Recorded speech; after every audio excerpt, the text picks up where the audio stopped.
At noon, I was driving on I-40 heading west. It seemed like a good place to be for a while.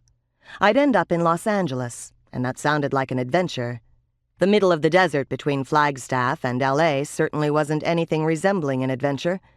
I played just about every CD I'd brought with me while I traveled through the land of no radio reception, which made it all the more surreal when my cell phone rang. Phone reception? Out here?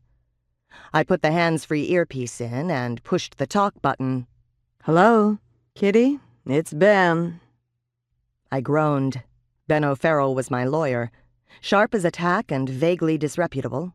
He'd agreed to represent me, after all. "Happy to hear you, too."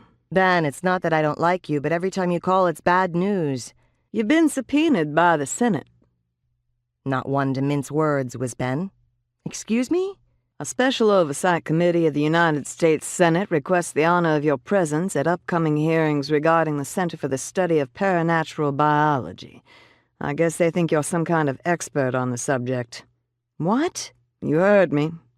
Yeah, I'd heard him, and as a result, my brain froze. Senate, subpoena, hearings, as in Joe McCarthy in the Hollywood blacklist, is an Iran-Contra. "Kitty, is this bad? I mean, how bad is it?" "Calm down, it isn't bad.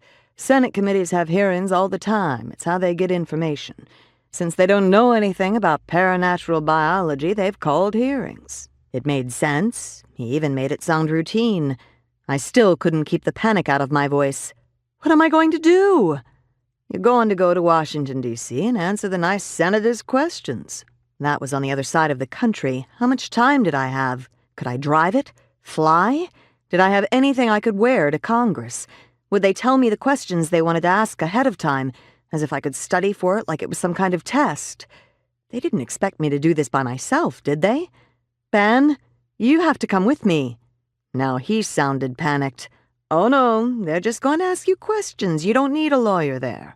Come on, please. Think of it as a vacation. It'll all go on the expense account." "I don't have time.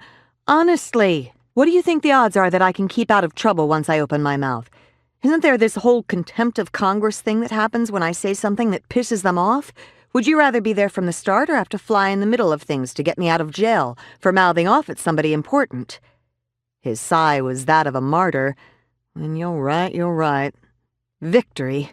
Thanks, Ben, I really appreciate it. When do we need to be there?" "We've got a couple of weeks yet." And here I was going the wrong way. "So I can drive there from Barstow in time?"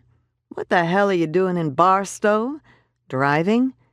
Ben made an annoyed huff and hung up on me. So, I was going to Washington, D.C.